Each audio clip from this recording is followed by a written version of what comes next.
Last week, we brought you the story of the Dreadnought scheme that brought tens of thousands of young British men and women to Australia to work on the land. Many others were involved in a similar project called the Big Brother scheme. And while most came out seeking a better life and greater opportunities, Tim Lee found a blue blood among the Brotherhood.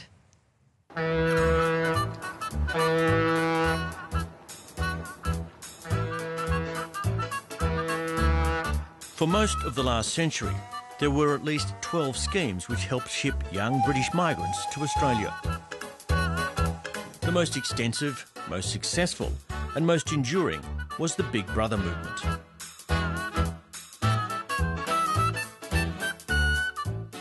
Officials of the famed Big Brother movement are farewelling boys just prior to their departure for Australia. The organisation selects the most desirable types of youngsters and offers them opportunities to start a new and free life in Australia. The enthusiasm for their great adventure is matched by their appetites. The Big Brother movement was devised in 1925 by the Millions Club, which in later years was renamed the Sydney Club. The club was pro-business and patriotic. Their sort of stated goal was to have 1 million young people come into Australia to work on the land. They were readily perceived as underprivileged youths, being rescued from the cold and depressing slums of Britain and giving redemption in this sun-drenched southern dominion. In truth, the picture was far more complex. One came out of the mines in Wales. We're all much of the same age. Some were fairly well educated, some weren't.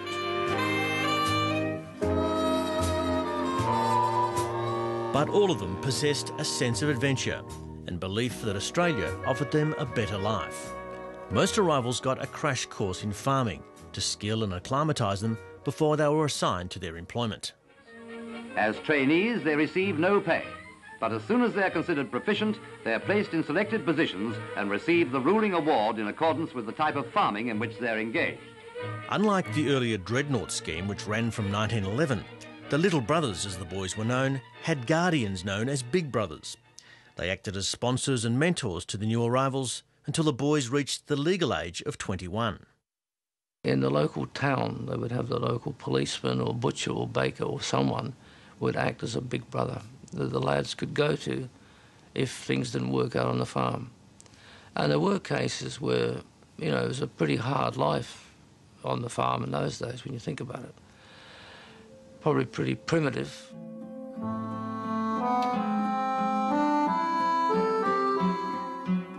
But some new arrivals, especially city boys in the early years of the scheme, found the isolation and solitude of rural life very oppressive.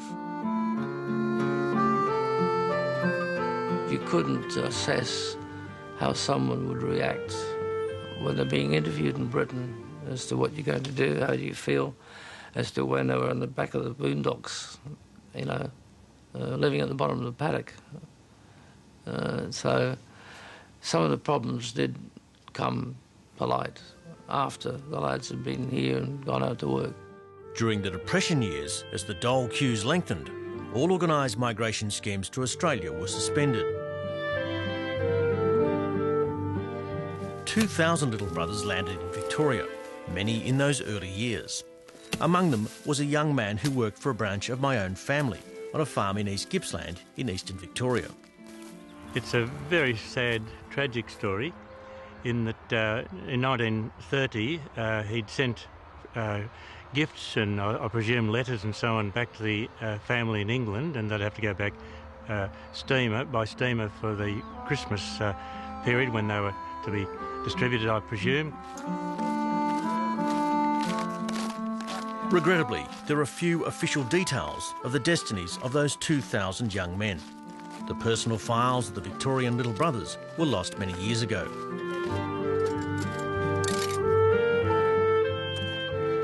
And the name of the young farm worker might also have remained forgotten, except that my aunt could recall a Christian name.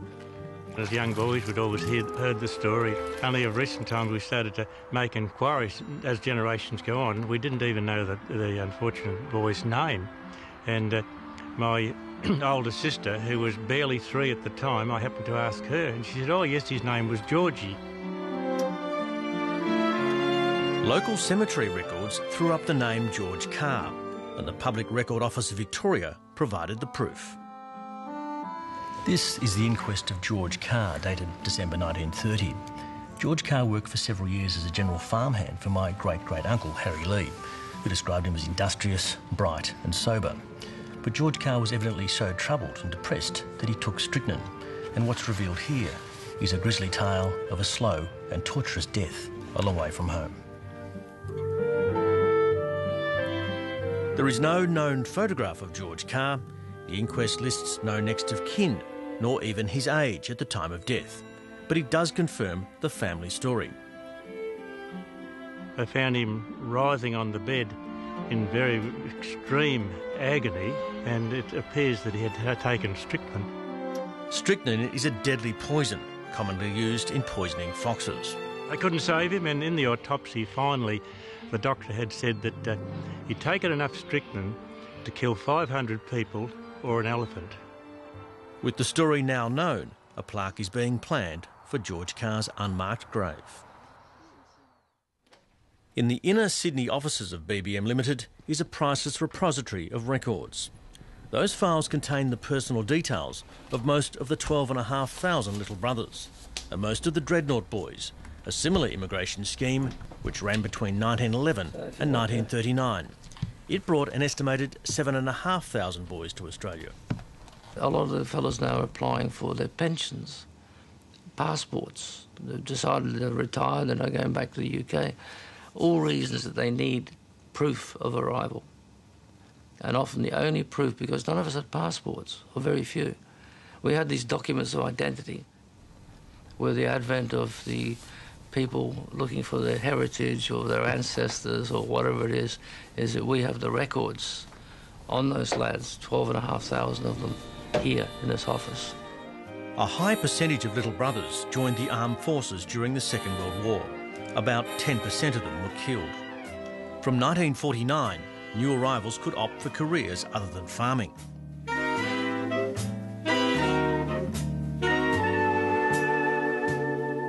Thousands of little brothers joined the post-war immigration boom. Among them, apprentice motor mechanic Eddie Steele, recruited by a former little brother. He was singing the glories of Australia and so on, and that was it. That planted the seed, and a couple of months later, 4 of us applied to immigrate. For me, well, 1957 was probably the biggest adventure in a capsule that I can remember. You're very impressionable, I think, at that age. And the journey out was 6 weeks of shared with 34 other fellows, guys, in my same situation. We were all 16, 17. And it was one big adventure.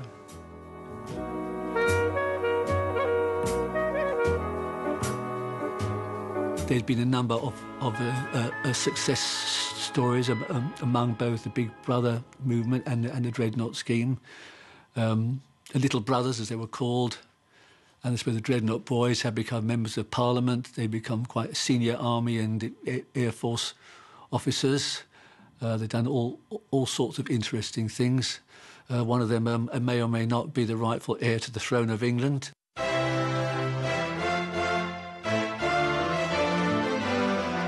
The New South Wales riverina town of Jerilderie, made famous by the Kelly Gang, is a world away from Buckingham Palace. He's irreverently crowned King Mick, but some genealogists believe that Michael Abney Hastings is the rightful heir to the British throne. And for avowed royalists sitting at home watching this, aghast at that claim, how does that claim have currency? Well, it starts, to be King or Queen of England, you have to have 2 things. You have to have Plantagenet blood. Now, we knew we had that through our bloodline, you know, it is a Plantagenet bloodline. And you also have to be legitimate. Now, they've proved that in about 1442, Edward IV was illegitimate, which means he shouldn't have been there. Now, if he shouldn't have been there, neither should any of the people that followed him, right down to my cousin Betty. Perhaps the rightful king should have been Edward's brother George, Duke of Clarence, Michael Abney Hastings' direct ancestor. At any rate, he's a Shire councillor, civic leader and the 14th Earl of Loudon, and a little brother who sought adventure in Australia. We came out on the Fair Sky, one of them, and we had a way of a trip. You can just imagine all these young blokes coming out. Michael Abney Hastings worked on a property in northern Victoria, fell in love with the more relaxed Australian lifestyle and was careful not to divulge that he had a title. The boss started putting me in doing a fair bit of gardening. Now, there's two things in this world I hate, and they're both gardening.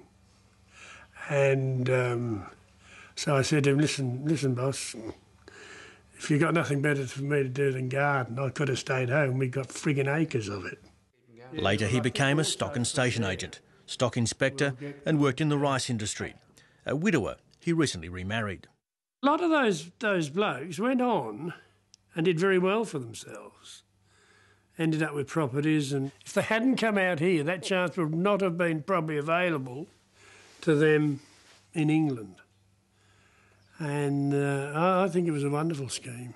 Odd one or two treated their little brothers pretty ordinary, but 90% of them were very good. You were almost part of the family. By the 1970s, rising living standards in England meant Australia was no longer so appealing to young British men. Numbers waned, and the Australian government believed the Big Brother scheme was at odds with its push for multiculturalism. The role of the Big Brother movement was basically sponsoring young British lads to come to Australia, which didn't really fit in with a multicultural concept. Although we did offer that we would teach anyone or show them how to do it, to have their own Big Brother movements from any culture or ethnic group, because the concept, I think, is fantastic. It was a rebuff which saw BBM make a stunning decision. In 1983, we sold the farm, basically, that we had at Fairfield. The funds from that sale were invested. We have some very good directors with very good business acumen, and with the result that we're self-funded. BBM Limited is now primarily a youth support organisation assisting young Australians in a wide range of endeavours, including sporting, artistic and professional. It retains its links with the old country. We've sent nearly 800 young Australians to Britain, on average about 20 to 30 a year. They're testing their mettle out of the small pond in the big one, and it does them a lot of good. Hi, I'm Adam Gilchrist, and in 1989, BBM, or the Big Brother movement as it was formerly known, provided me with a scholarship to go to England and play cricket.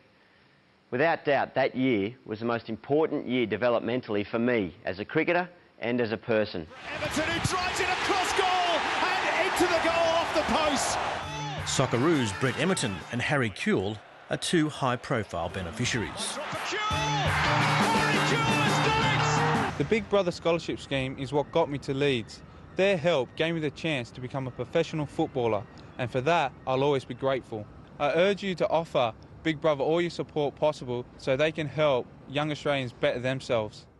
BBM enjoys the patronage of the Governor-General and boasts hundreds of success stories past and present.